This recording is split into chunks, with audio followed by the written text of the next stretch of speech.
ಆತ್ಮೀಯರೇ, ಇಂದಿನ ತರಗತಿಗೆ ತಮಗೆಲ್ಲ ಆಧಾರ ಸ್ವಾಗತ. ನನ್ನ ಪ್ರೀತಿಯ ಪ್ರಶಿಕ್ಷಣಾರ್ಥಿಗಳೇ, ಶಿಕ್ಷಣಾರ್ಥಿಗಳೇ, ಸ್ಪರ್ಧಾಕಾಂಕ್ಷಿಗಳೇ, ನಿಮ್ಮೊಂದಿಗೆ ನಾನಿಂದು ಹಂಚಿಕೊಳ್ಳಲು ತಂದಿರುವಂಥ ಪಠ್ಯ ವಿಷಯವಸ್ತು ಭಾರತದ ಭೌಗೋಳಿಕ ಲಕ್ಷಣಗಳು. 8ನೇ ಕ್ಲಾಸ್ನಲ್ಲಿ ಬರುತ್ತೆ, 9ರಲ್ಲೂ ಬರುತ್ತೆ, 10ರಲ್ಲೂ ಬರುತ್ತೆ. ಅದರ ವಿಸ್ತೃತ ರೂಪ. ಭಾರತದ ಕರಾವಳಿಯ ತೀರದ ಉದ್ದ option A 7100 kilometre, 6800 kilometre, 6100 kilometre, 8500 kilometre. ಸರಿಯಾದ ಉತ್ತರ ಮೂರನೇದು ಉತ್ತರ 6100 ಕಿಲೋಮೀಟರ್. ಭಾರತದ ಕರಾವಳಿಯು ವಿಸ್ತಾರವಾಗಿದ್ದು 6100 ಕಿಲೋಮೀಟರ್ಗಳವರೆಗೆ ಹಬ್ಬಿಕೊಂಡಿದೆ. ಪೂರ್ವ ಕರಾವಳಿಯನ್ನು ಕೋರಮಂಡಲ ತೀರ ಮತ್ತು ಉತ್ತರ ತೀರವೆಂದು, ಪಶ್ಚಿಮ ಕರಾವಳಿಯನ್ನು ಕೊಂಕಣ ತೀರ ಮತ್ತು ಮಲಬಾರ್ ತೀರವೆಂದು ಕರೆಯುತ್ತಾರೆ. ಅತ್ಯಂತ ಪ್ರಾಚೀನ ಕಾಲದಿಂದಲೂ ಇಲ್ಲಿರುವ 10 ರೇವು ಪಟ್ಟಣಗಳು ರೋಮನ್ನರನ್ನು ಆಕರ್ಷಿಸಿದ್ದವು. ಭಾರತವನ್ನು 2 ಸಮಭಾಗಗಳಾಗಿ ವಿಂಗಡಿಸಿದ ನದಿ ಯಾವುದು? ಯಮುನಾ, ಗಂಗಾ, ಸಿಂಧು ಮತ್ತು ನರ್ಮದಾ. ಸರಿಯಾದ ಉತ್ತರ ನರ್ಮದಾ ನದಿ. ನರ್ಮದಾ ನದಿಯು ಭಾರತವನ್ನು 2 ಸಮಭಾಗಗಳಾಗಿ ವಿಂಗಡಿಸಿದೆ. ಉತ್ತರದ ಎತ್ತರ ಪ್ರದೇಶ ಮತ್ತು ಮಾಳವ ಪ್ರಸ್ಥಭೂಮಿ ಹಾಗೂ ದಕ್ಕನ್ ಪ್ರಸ್ಥಭೂಮಿ. ಮೌರ್ಯರು ಹಾಗೂ ಗುಪ್ತರು ಪ್ರಾಚೀನ ಭಾರತದ ಸನ್ನಿವೇಶದಲ್ಲಿ ಭಾರತ ಈ 2 ಭಾಗಗಳನ್ನು ಆಳಿದರು. ಉತ್ತರ ದಕ್ಷಿಣ ಭಾರತವೆಂಬ ವಿಭಜನೆ ಸಾಂಸ್ಕೃತಿಕ ವೈವಿಧ್ಯತೆಗೆ ಕಾರಣವಾಗಿದೆ. ಭಾರತದ ದಕ್ಷಿಣಕ್ಕಿರುವ ನೆರೆಯ ರಾಷ್ಟ್ರ ಯಾವುದು? ಶ್ರೀಲಂಕಾ, ಪಾಕಿಸ್ತಾನ, ಬಾಂಗ್ಲಾದೇಶ, ಭೂತಾನ್. ಇಲ್ಲಿ ಸರಿಯಾದ ಉತ್ತರ ಶ್ರೀಲಂಕಾ. ಏಷ್ಯಾ ಖಂಡದ ದಕ್ಷಿಣ ಭಾಗದಲ್ಲಿ ವಿಶಾಲ ಪ್ರದೇಶವನ್ನು ಹೊಂದಿರುವ ಭಾರತ ಒಂದು ಉಪಖಂಡ. 3 ಕಡೆ ನೀರಿನಿಂದಲೂ ಮತ್ತು 1 ಕಡೆ ಭೂಭಾಗದಿಂದಲೂ ಆವೃತವಾಗಿರುವುದರಿಂದ ಇದು ಒಂದು ಪರ್ಯಾಯ ದ್ವೀಪ. ಭಾರತ ಇಂದು ಪಾಕಿಸ್ತಾನ, ಅಫ್ಘಾನಿಸ್ತಾನ, ಚೀನಾ, ನೇಪಾಳ, ಭೂತಾನ್, ಬಾಂಗ್ಲಾ ಮತ್ತು ಮಯನ್ಮಾರ್ಗಳೊಂದಿಗೆ ತನ್ನ ಭೂಗಡಿಯನ್ನು ಹೊಂದಿದೆ. ಭಾರತ ಪ್ರಾಚೀನ ವಿದೇಶಿ ವ್ಯಾಪಾರ ಈ ಮಾರ್ಗದ ಮೂಲಕ ಸಾಗುತ್ತಿತ್ತು. ಭೂಮಾರ್ಗ, ಸಮುದ್ರ ಮಾರ್ಗ, ವಾಯುಮಾರ್ಗ, ರೈಲು ಮಾರ್ಗ. ಸರಿಯಾದ ಉತ್ತರ ಸಮುದ್ರ ಮಾರ್ಗ. ಅತ್ಯಂತ ಪ್ರಾಚೀನ ಕಾಲದಿಂದಲೂ ಭಾರತದಲ್ಲಿರುವ 10 ರೇವು ಪಟ್ಟಣಗಳು ರೋಮನ್ನರನ್ನು ಆಕರ್ಷಿಸಿದ್ದವು. ಆ ಕಾಲದ ವಿದೇಶಿ ವ್ಯಾಪಾರವು ಸಾಮಾನ್ಯವಾಗಿ ಸಮುದ್ರದ ಮೂಲಕವೇ ಸಾಗಿತ್ತು. ಈ ಕಾರಣಕ್ಕಾಗಿ ರೇವು ಪಟ್ಟಣಗಳ ಅಭಿವೃದ್ಧಿಯ ಸಾಧ್ಯವಾಗಿತ್ತು. ಈಗ ಭಾರತದ ಪ್ರಾಗೈತಿಹಾಸಿಕ ಕಾಲವನ್ನು ನೋಡ್ಕೊಂಡು ಬರುವ. ಮಾನವನು ಲೇಖನ ಕಲೆಯನ್ನು ಕಂಡುಹಿಡಿಯುವುದಕ್ಕೆ ಮೊದಲಿನ ಕಾಲಘಟ್ಟವನ್ನು ಏನು ಕರೆಯುತ್ತಾರೆ? ಚಾರಿತ್ರಿಕ ಕಾಲ, ಪ್ರಾಗೈತಿಹಾಸಿಕ ಕಾಲ, ಮಧ್ಯಕಾಲೀನ ಯುಗ, ಆಧುನಿಕ ಕಾಲದ. ಸರಿಯಾದ ಉತ್ತರ ಪ್ರಾಗೈತಿಹಾಸಿಕ ಕಾಲ, ಚರಿತ್ರೆಯ ಪೂರ್ವಕಾಲ. ಲಿಪಿಯ ಬಳಕೆ ಅಥವಾ ಭಾಷೆ ಬೆಳವಣಿಗೆ ಯಾವುದಾದರೂ ಲಿಖಿತ ದಾಖಲೆಗಳು ಲಭ್ಯವಿಲ್ಲದ ಹಿಂದಿನ ಕಾಲವನ್ನು ಪ್ರಾಗೈತಿಹಾಸಿಕ ಕಾಲ, ಚರಿತ್ರಾ ಪೂರ್ವಕಾಲ ಎಂದು ಕರೆಯುತ್ತೇವೆ.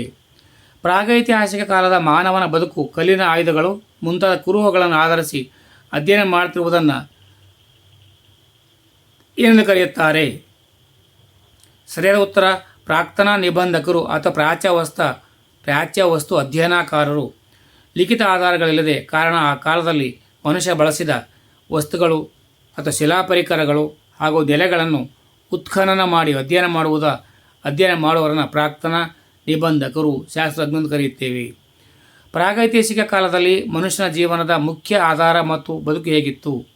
ಕೃಷಿ ಪ್ರಧಾನ, ವ್ಯಾಪಾರ ಆಧಾರಿತ, ಅಲೆಮಾರಿ, ಬೇಟೆ ಮತ್ತು ಆಹಾರ ಸಂಗ್ರಹಣೆ, ಕೈಗಾರಿಕಾ ಆಧಾರಿತ. ಸರಿಯಾದ ಉತ್ತರ ಅಲೆಮಾರಿ ಮತ್ತು ಬೇಟೆ, ಆಹಾರ ಸಂಗ್ರಹಣೆ. ಆ ಕಾಲದಲ್ಲಿ ಮನುಷ್ಯನಿಗೆ ಕೃಷಿ ತಿಳಿದಿರಲಿಲ್ಲ. ಆತ ಅಲೆಮಾರಿಯಾಗಿದ್ದು ಕಾಡು ಪ್ರಾಣಿಗಳ ಬೇಟೆ ಮತ್ತು ನಿಸರ್ಗದಲ್ಲಿ ಸಿಗುವ ಹಣ್ಣು, ಹಂಪಲುಗಳು, ಬೇರುಗಳನ್ನು ಸಂಗ್ರಹಿಸುತ್ತಾ ಬದುಕುತ್ತಿದ್ದನು. ಆದಿಮಾನವನು ಬೇಟೆಯಾಡಲು ಮತ್ತು ಪ್ರಾಣಿಗಳ ಮಾಂಸ ಮೂಳೆಗಳನ್ನು ಕತ್ತರಿಸಲು ಹೆಚ್ಚಾಗಿ ಯಾವ ಪರಿಕರಗಳನ್ನು ಬಳಸುತ್ತಿದ್ದನು? ಕಬ್ಬಿಣ ಮತ್ತು ತಾಮ್ರ, ಕಲ್ಲು, ಕಟ್ಟಿಗೆ, ಎಲುಬು. ಸರಿ ಉತ್ತರ ಕಲ್ಲು, ಕಟ್ಟಿಗೆ, ಎಲುಬು. ಶಿಲೆ, ಮರ, ಪ್ರಾಣಿಗಳ ಎಲುಬುಗಳಿಂದ ತಯಾರಿಸಿದ ಆಯುಧಗಳನ್ನು ಬಳಸುತ್ತಿದ್ದರು. ಆದರೆ ಆಧಾರಗಳಾಗಿ ಉಳಿದುಕೊಂಡಿರುವುದನ್ನು ಶಿಲೆಯಲ್ಲಿ ತಯಾರಿಸಿದ ಪರಿಕರಗಳು ಮಾತ್ರ. ಭಾರತದಲ್ಲಿ ಬೇಟೆ, ಆಹಾರ ಸಂಗ್ರಹಣೆ ಮಾಡುತ್ತಿದ್ದ ಆದಿಮಾನವನ ಕುರುಹುಗಳು ಲಭ್ಯವಾಗಿರುವ ಪ್ರಮುಖ ನೆಲೆಗಳು ಯಾವುವು? ಬೆಂಬಿಟ್ಕಾ, ಹುಣಸಗಿ ಮತ್ತು ಕರ್ನೂಲ್.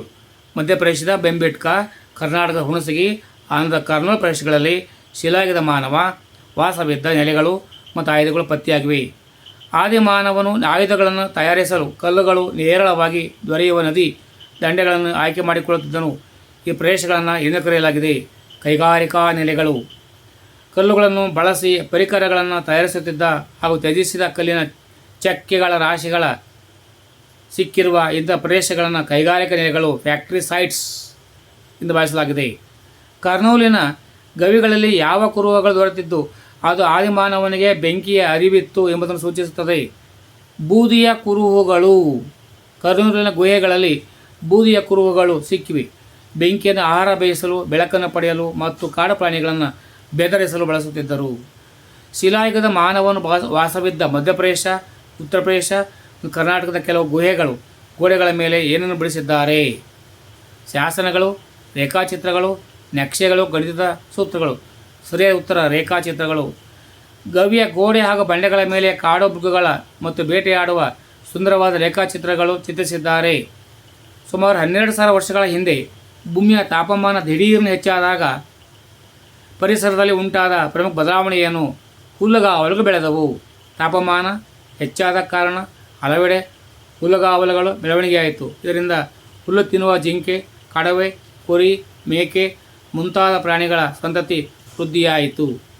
ಪ್ರಾಣಿಗಳ ಸ್ವಭಾವ, ಆಹಾರ, ರೀತಿಯ ಸಂತತಿ ವೃದ್ಧಿಯನ್ನು ಅರಿತ ಮಾನವನು ಯಾವ ಹೊಸ ಸಾಕ್ಷಿಯಾಗಿದ್ದು ಇದು ಮನುಷ್ಯರ ವಿಕಾಸದಲ್ಲಿ ಒಂದು ಪ್ರಮುಖ ಮೈಲುಗಲ್ಲಾಗಿದೆ. ಇದರ ಮುಂದಿನ ವಿಷಯನ ಮುಂದಿನ ವಿಡಿಯೋ ತರಲಿಕ್ಕೆ ಇಷ್ಟಪಡ್ತೇನೆ. ಶುಭವಾಗಲಿ. ಜೈ ಹಿಂದ್, ಜೈ ಕರ್ನಾಟಕ, ಜೈ ಭಾರತ್ ಮಾತೆ. ಸರ್ವೇ ಜನ ಸುಖಿನೋ ಭವಂತು. ಯಾರೆಲ್ಲ ಸಬ್ಸ್ಕ್ರೈಬ್ ಮಾಡಿಕೊಂಡಿಲ್ಲ ದಯಮಾಡಿ ಸಬ್ಸ್ಕ್ರೈಬ್ ಮಾಡ್ಕೊಳ್ಳಿ. ನನ್ನ ಧ್ವನಿಗೆ ನಿಮ್ಮ ಬೆಂಬಲ ಸದಾ ಇರುತ್ತೆ ಎಂದು ನಾನು ಭಾವಿಸುತ್ತೇನೆ. ಸರ್ವೇ ಜನ ಸುಖಿನೋ ಭವಂತು. ಜೈ ಹಿಂದ್, ಜೈ ಕರ್ನಾಟಕ, ಜೈ ಭಾರತ್ ಮಾತೆ, ಜೈ ಭುವನೇಶ್ವರಿ.